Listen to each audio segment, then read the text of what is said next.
Hey everyone, welcome back to the Feel Good podcast. I'm Leda. And I'm Umbriel. Thank you for joining us again. Tonight's conversation is something we all experience, sometimes beautifully, sometimes painfully. Solitude. Yes, that word solitude holds so much weight. Some people hear it and feel peace. Others hear it and feel lonely. Right. And that's exactly what we'll explore tonight. The difference between loneliness and solitude, and how being alone can actually become one of your greatest strengths. You know, I used to confuse the two. I thought being alone meant something was wrong with me, like I was missing out or not enough. Same. I used to fill every quiet moment with distractions, music, messages, noise, because silence made me anxious. But silence, when you stop fearing it, becomes a mirror. You start hearing your thoughts more clearly, and that can be uncomfortable at first. Yeah, but it's also the beginning of real self-awareness. Solitude isn't empty. It's full of insight, healing, and truth. Let's start with the heart of it. What's the real difference between loneliness and solitude? To me, loneliness is when you're disconnected from others and from yourself. It's a longing for something external to fill a space inside you. Yes, and solitude is the opposite. It's when you find fulfillment within yourself. You're not avoiding the world, you're returning to yourself. Exactly. Solitude feels like sitting in the middle of a quiet forest, peaceful, grounded, alive. Whereas loneliness feels like being lost in that same forest, searching for someone to call your name. Wow, that's beautifully said. Thank you. You know, the first time I started embracing solitude, it felt awkward. I didn't know what to do with silence. I kept reaching for my phone or for people. Yeah, it's like detoxing from constant noise. The first few days feel strange. Then, slowly, your nervous system starts to calm. Right. And that's when you start hearing the gentle parts of yourself, the parts that whisper instead of shout. Those are the voices we often ignore when life gets too loud. Solitude helps you remember them. You know what's interesting? A lot of people say they want peace, but they avoid solitude. That's true, because peace sounds beautiful until you realize it requires quiet. And in that quiet, all your unhealed emotions rise to the surface. Exactly. Solitude brings clarity, but clarity can be painful. Yes. It's like light streaming into a dusty room.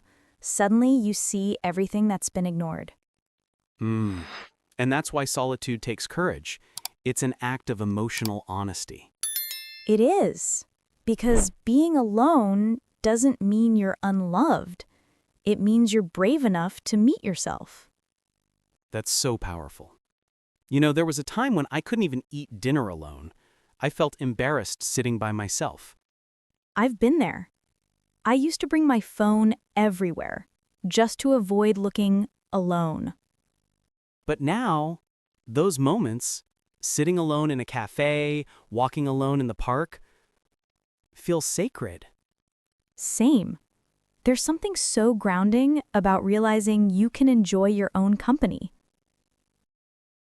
Yes, because once you become comfortable being alone, you stop chasing people who disturb your peace. Solitude has taught me things no person ever could, like how to slow down, how to listen, how to be enough. I love that. For me, solitude taught patience with myself, with time, with life's pace. Yes, and I think solitude also reawakens wonder. You start noticing little details, the hum of the fridge, the light on the floor, the texture of your breath. That's presence. Solitude is mindfulness in its purest form. And you realize the world doesn't have to be exciting every second. Sometimes peace is the most beautiful feeling there is. Absolutely. You stop chasing intensity and start valuing simplicity. It's funny, people often ask, don't you get bored being alone? And I say, no, I get real being alone. That's brilliant. Because solitude strips away the performance. You don't need to impress anyone. You can just exist. It's raw, it's real, and it's incredibly freeing. Let's get practical.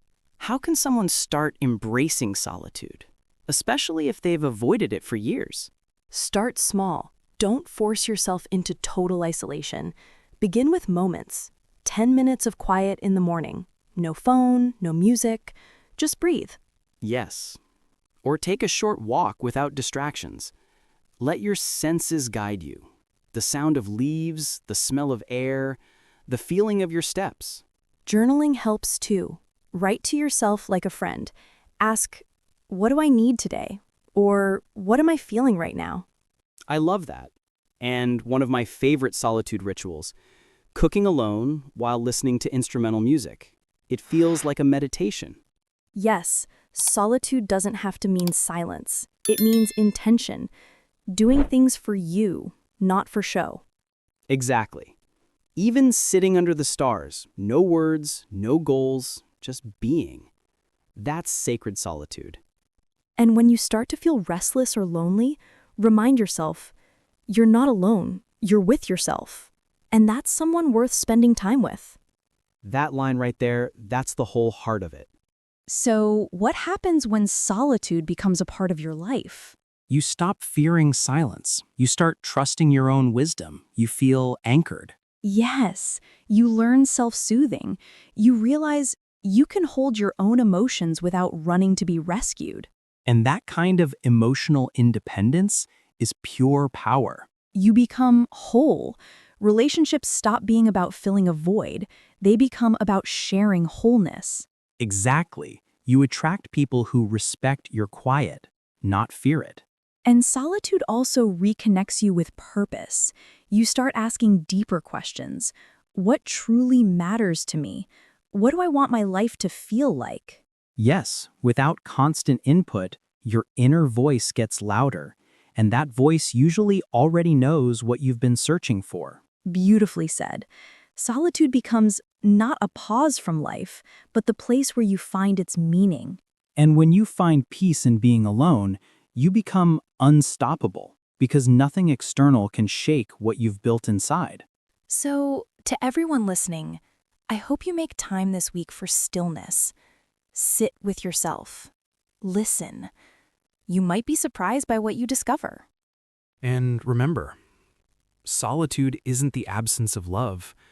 It's where self-love begins. Exactly. Thank you for sharing this quiet space with us tonight. Until next time, stay gentle with your heart and keep embracing the silence that makes you strong. Good night, everyone.